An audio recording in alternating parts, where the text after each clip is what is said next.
तो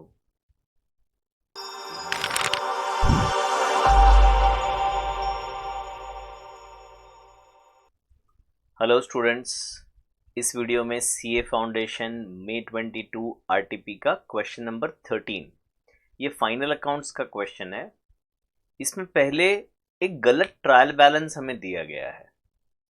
तो नॉर्मली हमें पता है कि ट्रायल बैलेंस सही दिया होता है, टैलीड होता है और उसके बाद एडजस्टमेंट्स होते हैं और हमें फाइनल अकाउंट्स बनाने को बोला जाता है। But in this question trial balance itself ही गलत दिया है। So this is rectification of error plus final accounts का कंबाइंड क्वेश्चन हो गया।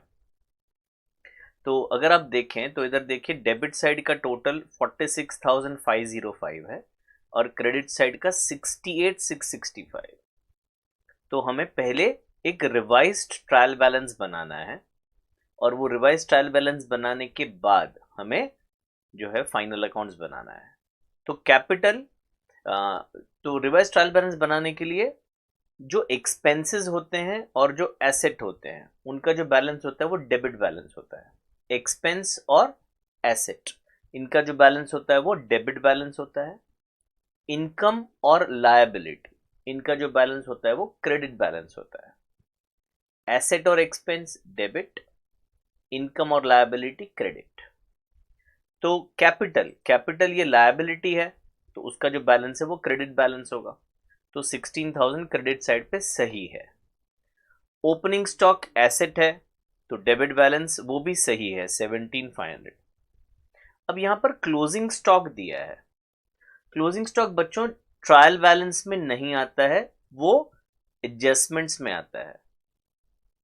अगर क्लोजिंग बैलेंस ट्रायल बैलेंस में आ गया तो उस क्वेश्चन में ग्रॉस प्रॉफिट होना चाहिए। तो इधर बहुत सारी गड़बड़ है। क्लोजिंग स्टॉक क्रेडिट साइड पे है, अब वो तो एसेट होता है तो डेबिट में होना चाहिए, है ना। तो इसको हम कैसे लिखेंगे? क्लोजिंग स्टॉक ट्रायल बैलेंस में होना ही नहीं चाहिए, वो एक एडजस्टमेंट में नीचे होना चाहिए। तो मैं क्या करता हूं, मैं नीचे एक एडजस्टमेंट ऐड करता हूं। ये 3 एडजस्टमेंट क्वेश्चन में दिए हैं, मैं चौथा ऐड कर रहा हूं। चौथा एडजस्टमेंट है क्लोजिंग स्टॉक इज रुपीज 18,790। तो क्लोजिंग स्टॉक में जो रिवाइज ट्रायल बैलेंस है वहां पे लिखूंगा ही नहीं। नेक्स्ट, ड्राइंग्स ये डेबिट बैलेंस होता है 3305। रिटर्न इनवर्ड, रिटर्न इनवर्ड मतलब सेल्स रिटर्न, सेल्स इनकम है क्रेडिट बैलेंस, तो सेल्स रिटर्न ये नेगेटिव इनकम है तो डेबिट बैलेंस। तो इसको मैं डेबिट साइड पे लिखूंगा 550। तो ये मिस्टेक था, ट्रायल बैलेंस में ये क्रेडिट में था बट होना चाहिए डेबिट में। कैरेज इनवर्ड ये एक्सपेंस है तो debit balance. Deposit with x, तो हमने डिपॉजिट किया है तो ये हमारा एसेट है, हमने पैसे दिए हैं तो हमने एक्स को पैसे दिए, डिपॉजिट है वो हमारा तो वो एसेट होता है, इसीलिए डेबिट बैलेंस होगा। रिटर्न आउटवर्ड, अब रिटर्न आउटवर्ड मतलब परचेज रिटर्न होता है। परचेज हमारे लिए एक्सपेंस है तो परचेज रिटर्न ये इनकम हो गया, यानी एक्सपेंस कम हो रहा है तो वो क्रेडिट बैलेंस होता है, क्रेडिट साइड पे आएगा 840। कैरेज आउटवर्ड एक्सपेंस है डेबिट साइड पे 725। रेंट 800। आउटस्टैंडिंग रेंट ये लायबिलिटी है। अब क्वेश्चन में थोड़ा सा मिस्टेक है जो मैंने करेक्ट किया है। क्वेश्चन में यहाँ पे रेंट पेड लिखा है, मैंने उसको निकाल के सिर्फ रेंट लिखा है। जब आउटस्टैंडिंग रेंट ट्रायल बैलेंस में दिया है तो उसका मतलब जो रेंट है उसमें एड वर्क करने वाला इफेक्ट आ चुका है। I repeat, normally outstanding rent adjustment में आता है और एडजस्टमेंट में आएगा तो हम क्या करते हैं बेटा, हम उसको एक्सपेंस में ऐड करते हैं और बैलेंस शीट लायबिलिटी में दिखाते हैं। तो जब rent outstanding already trial balance में आ गया है तो इसका मतलब ये जो 800 रुपए है उसमें 150 ऐड हो चुके हैं। It is the rent for the year which includes paid plus outstanding. तो ये जो आउटस्टैंडिंग रेंट है वो लायबिलिटी वाला जो इफेक्ट है बैलेंस शीट का वो बाकी रह गया है, इसीलिए इसको हमने क्रेडिट में लिखा। Purchases debit balance, debtors debit balance, creditors credit balance, furniture debit balance, sales credit balance, wages debit balance, cash debit balance और एडवर्टाइजमेंट डेबिट बैलेंस। तो अब देखिए अभी ट्रायल बैलेंस जो है हमारा टैली हो गया, 48,190 पे ट्रायल बैलेंस हमारा टैली हो गया है। तो अब ये हमारी शुरुआत होगी फाइनल अकाउंट्स बनाने के लिए। और यहाँ पे 2 एडजस्टमेंट दिए हैं, 3 एडजस्टमेंट दिए हैं, चौथा हमने ऐड किया है। तो ये एडजस्टमेंट हम सीखेंगे कैसे सॉल्व करना है। तो यहाँ पे मैंने फॉर्मेट बना के रखा है और ये एक ट्रायल बैलेंस भी है जो रेडी बना के दिया है। जो अभी हमने बनाया ना उसको मैंने कॉपी करके रखा हुआ है। तो ये रहा आपका नया ट्रायल बैलेंस और इसके बेसिस पे हमें फाइनल अकाउंट्स बनाना है। तो I have kept the format ready. ये मेरा ट्रेडिंग एंड पीएनएल अकाउंट है और ये बैलेंस शीट है। तो यहाँ से हम 1 बाय 1 एडजस्टमेंट्स करते जाएंगे। तो कैपिटल को मैं बैलेंस शीट में लिखूंगा 16,000।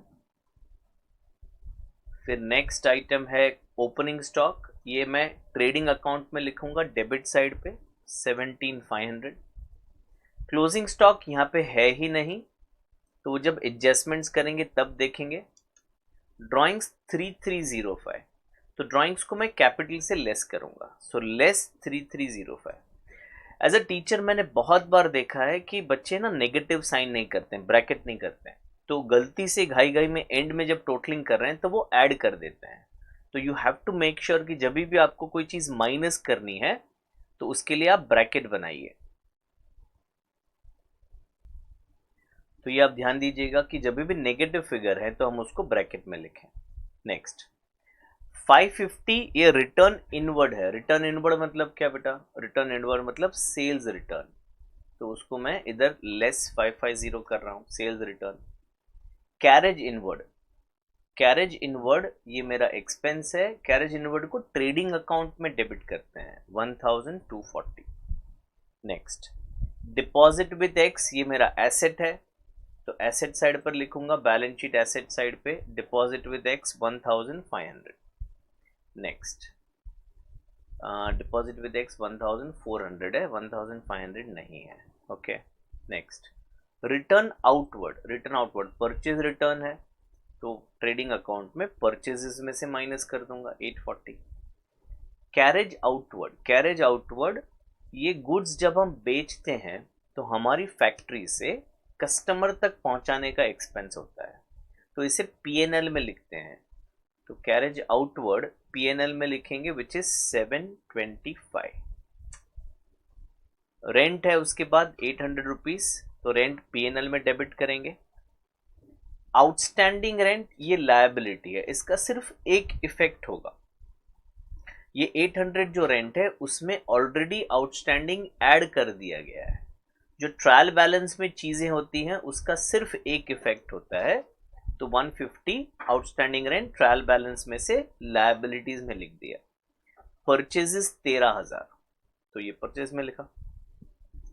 अब जब भी फाइनल अकाउंट्स के सम करते हैं तो एक और चीज मैंने नोट किया है कि काफी बार ये इधर लिखा जाता है पर जब हम टोटलिंग करने जाते हैं तो इसको बाहर लिखना भूल जाते हैं, तो ये गलती कभी मत करना।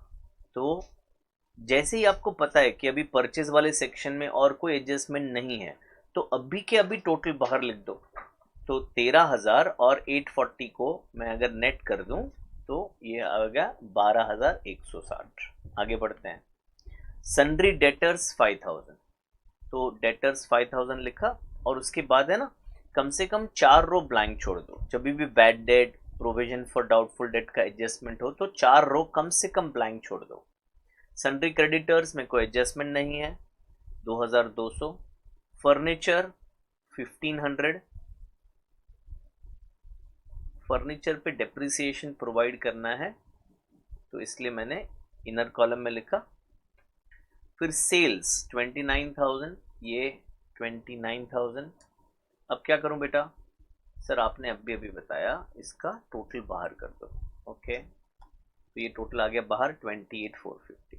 नेक्स्ट इसके बाद आ गया वेजेस 850, तो ट्रेडिंग में डेबिट साइड पे वेजेस 850। उसके बाद कैश 1370, तो ये एसेट साइड पे आ जाएगा कैश 1370। उसके बाद एडवर्टाइजमेंट, तो पीएनएल में डेबिट हो जाएगा एडवर्टाइजमेंट 950। ओके अब क्या बोल रहे हैं? अब बोल रहे हैं write off 600 as bad debt, यानी ये जो डेटर्स हैं एक सेकेंड ना, ये काला जो आ रहा है ना उसको हम गोरा कर देते हैं, ये हो गया। हाँ, अभी इसको इनफैक्ट डिलीट कर रहे हैं ना, ये टोटल तो बाद में करेंगे। हाँ, तो हम कहाँ थे, 600 rupees bad debt right of करना है। तो 5,000 रुपए का जो लिस्ट है हमारे पास डेटर्स का, उसमें से एक बंदा है जो 600 रुपया नहीं दे रहा है और अभी हमने उम्मीद भी छोड़ दी है, तो ये 600 हमारा लॉस है। तो इधर -600 किया और उसका second effect profit and loss के डेबिट साइड पे आ जाएगा क्योंकि ये लॉस है 600 का।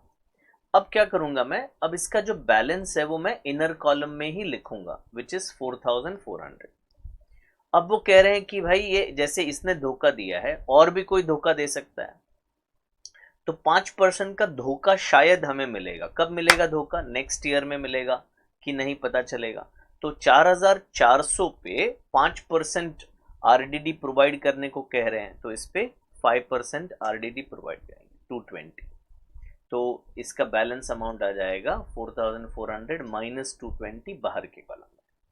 और ये 220 भी मेरा पॉसिबल नुकसान है, कंजर्वेटिज्म के कॉन्सेप्ट से आया है, हो सकता है नुकसान हो जाए। तो 220 को हमने पीएनएल में डेबिट कर दिया और इसका टोटल हमने बाहर लिख दिया 820। ओके, नेक्स्ट एडजस्टमेंट है, stock valued at 2000 was destroyed by fire on 25th March but insurance company admitted a claim of 1,500 only and paid the sum in April। तो 31st मार्च के दिन हमारा 2000 का स्टॉक का नुकसान हो गया है, क्लेम एडमिट हो गया है, मतलब मिलने वाला है 1,500 रुपया, तो नुकसान कितने का हुआ, 500 का। So if I were to prepare a journal for this, short में बनाऊंगा, लॉस डेबिट होगा, इसको लेफ्ट में लिखना, लॉस डेबिट होगा 500 का, इंश्योरेंस क्लेम रिसीवेबल, रिसीवेबल कितना 1,500, और to goods lost by fire credit side पे आ जाएगा 2,000। To goods lost by fire, इसको परचेजेस में से भी लेस किया जा सकता है, तो इसका इफेक्ट दे देते हैं। लॉस को पीएनएल में डेबिट करेंगे, loss by fire 500, insurance claim receivable balance sheet asset में लिखूंगा मैं 1,500, और by goods lost by fire credit side पे लिखूंगा 2,000। इसको क्रेडिट साइड में ना लिखते हुए इधर परचेज में से भी लेस कर सकते हैं, फाइनली जो ग्रॉस प्रॉफिट आएगा वो सेम आएगा। ठीक है, चलिए नेक्स्ट है डेप्रिसिएशन 10% प्रोवाइड करना है, तो फर्नीचर पे लेस डेप्रिसिएशन 10% ऑफ 1,500, ये हो गया 150, और बाहर टोटल कर दूंगा आउटर कॉलम में, जो कि आ जाएगा 1,350। बेटा तुरंत टोटल बाहर लिखो, हाँ। और अभी डेप्रिसिएशन मैं पीएनएल में डेबिट करूंगा, to depreciation on furniture 150 rupees. Closing stock का ये जो एडजस्टमेंट था वो वहां से कॉपी नहीं हुआ है, तो ये नया एडजस्टमेंट आ गया क्लोजिंग स्टॉक का 18,790।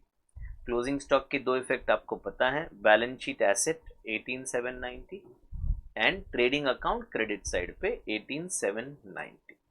ठीक है, तो अब ये सारा पोस्टिंग मेरा हो चुका है, अभी टोटलिंग करते हैं। तो क्रेडिट साइड ये मेरे पास तो एक्सेल है बेटा, तो मैं एक्सेल पे कर रहा हूँ। क्रेडिट साइड का टोटल हमने किया 49,240, वही टोटल मैंने डेबिट में लिख दिया और बैलेंसिंग फिगर निकाला। ये देखो इसका टोटल आ रहा है 31,750। अगेन एज आई सेड मेरे पास एक्सेल है तो मैं फॉर्मूला लगा रहा हूँ, this minus sum of all ऊपर वाले फिगर्स, तो ये मुझे बैलेंस आ गया 17,490। ये मेरा है ग्रॉस प्रॉफिट। ग्रॉस प्रॉफिट को नीचे लेकर आ गया, टोटल किया, और अब मैं सेम फॉर्मूला अप्लाई करूंगा 17,490 माइनस सम ऑफ ऑल ऊपर वाला फिगर्स, तो ये मेरा आ गया नेट प्रॉफिट 13,545। इसको क्या किया जाए, net profit transfer to capital, तो कैपिटल में मैं ऐड कर दूंगा, अगेन एक्सेल है बेटा तो ये ऐड कर दिया, अब इन तीनों को ऐड लेस करके बाहर लिख दिया 26,240, और अब मैं बैलेंस शीट का टोटल करने जा रहा हूं एंड इट शुड टैली तो होना चाहिए भाई। सब कुछ ठीक किया है तो 28,590, सेम फॉर्मूला इधर दे दें तो इसका भी टोटल आ गया 28,590। तो ये था आपका फाइनल अकाउंट्स का क्वेश्चन। आई होप आपको समझ में आया है, इसमें रेक्टिफिकेशन भी था और फाइनल अकाउंट्स भी था। ठीक है, thank you so much, looking forward to see you in all other videos, thank you.